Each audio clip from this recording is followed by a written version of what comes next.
안녕하세요. 머거칸TV입니다.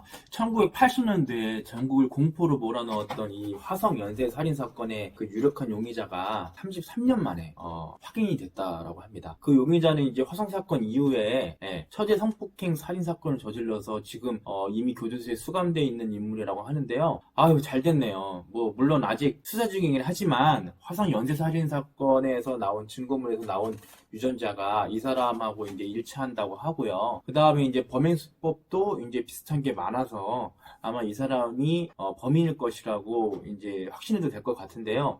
근데 좀 안타까운 거는, 열받는 거는 2007년 이전 살인 사건의 경우에는 공소시효가 15년이거든요. 이제 화성 사건은 마지막 사건을 기준으로 이미 지난 2006년에 아마 10차일 거예요. 10차 살인 사건의 공소시효가 2006년에 끝난 걸로 알고 있어요. 그래서 처벌할래야 처벌할 수가 없어요.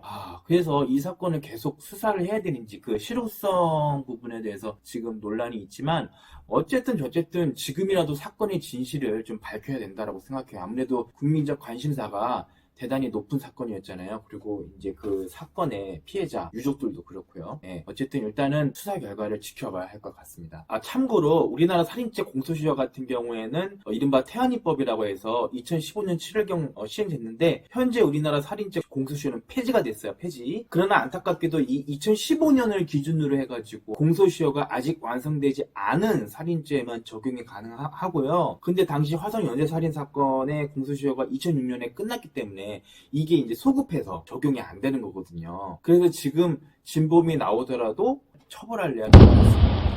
안타깝고 열받죠.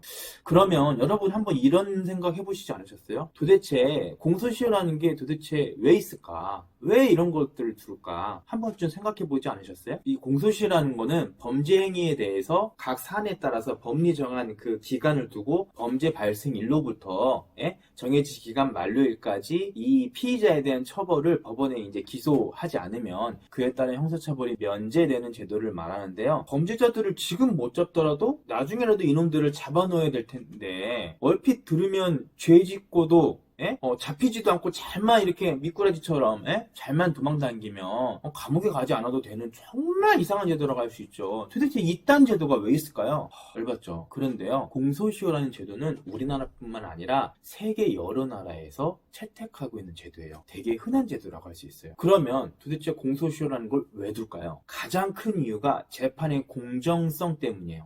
범죄가 발생한 후에 오랜 시간이 지나면 관련자들이나 목격자들 진술이 희미해지고 부정확해지잖아요. 기억들이 희미해질 거니까. 그리고 증거도 훼손될 것이고 심하게는 변질될 수도 있을 것이고, 그렇죠? 즉 범죄 발생일로부터 지나치게 긴 시간이 흐른 뒤에 특정인에게 어떤 법적 책임을 묻겠다고 이 기소를 하게 되면 이미 피해자나 목격자 등 사건 관계인들의 이 진술이나 기억들이 희미해지고 증거 역시 상당 부분 변질되거나 훼손될 우려가 있는데, 그렇게 되면은 이 모든 국민은 다 무죄 추정의 원칙이 있는 상황에서 공정한 재판을 받기가 어렵잖아요. 물론 그게 사회적으로 지탄받을 화성 연쇄 살인 사건처럼 정말 그런 극악무도한 범죄자들일지라도 어쨌든 모든 국민은 다 법 앞에서 평등하고 무죄 추정의 원칙이 있으니까요. 열받지만 어쨌든 저쨌든 공정한 재판을 받기가 어렵잖아요. 그래서 공소시효를 두는 거고요. 그 다음으로는 바로 수사력의 한계와 효율성적인 부분도 있어요. 범죄는 계속해서 일어나는데 수사 인력은 한정적이에요. 언제까지라도 계속해서 그 사건에 이 한정된 인력이 매진할 수는 없잖아요. 물론 피해자 입장에서는 일생이대의 가장 중요한 사건이지만 사실 안타까운 이야기지만 수사기관 입장에서는 흔히 일어나는 수백, 수천, 수만 가지 사건 중에 한 건이에요. 그런데 이제 한정된 수사 인력이 뭐 10년, 20년, 30년, 40년 계속해서 범죄는 계속 발생하는데 언제까지나 계속 그 사건에 매진할 수는 없는 거잖아요. 사실 비효율적이죠. 이런 부분도 있어요. 그 다음으로는 형벌의 목적이 뭐 여러 가지가 있겠지만 그 중에 하나가 그 갱생의 목적도 있거든요. 사실 잘못을 저지른 사람을 사회로 복귀시키는 기능도 있어요. 그러한 목적도 있어요. 그런데 계속해서 범죄자를 사회 외부에 놔두게 된다면 사회로 복귀하는 걸 이렇게 어렵게 만들잖아요. 그리고 또 다른 범죄를 계속해서 저지를 수 있는 악순환이 발생할 수도 있기 때문에 이 공소시효를 두게 되는 그런 부분도 있어요. 그리고 또 이런 의견도 있는데요. 범인이 장기간에 걸쳐서 이미 이미 도망 다녔을 테니까 이 도피 생활 자체가 이미 형벌을 받은 것이나 다름없다는 그런 의견도 있어요. 좀 말이 안 되죠. 예, 또 다른 한편으로는 수사기관이 어쨌든 수사를 잘 해가지고 범인을 잡아야 되는데, 물론 여러 가지 이유가 있겠지만 어쨌든 이 국가의 태만으로 인한 범인을 못 잡았으니까요. 이 국가의 태만으로 인한 책임을 오직 범인에게만 전가하는 것이 이게 부당하다는 그런 의견도 있고요. 범죄 발생 후에 어쨌든 이 기소가 되지 않고 오랜 시간, 일정한 시간이 경과되게 되면 일반인들이 사실 그 사건을 잊혀지게 되잖아요. 그리고 어떤 범죄인에 대한 일반인의 이 처벌 욕구도 감소된다라는 점도 있고, 바로 이러한 이유들 때문에 공소시효가 있는 건데요. 사실 이 공소시효라는 거는 이제 범죄에 따라서 달라요. 아무래도 경미한 범죄일수록 공소시효가 짧고요. 중한 범죄일수록 공소시효가 깁니다.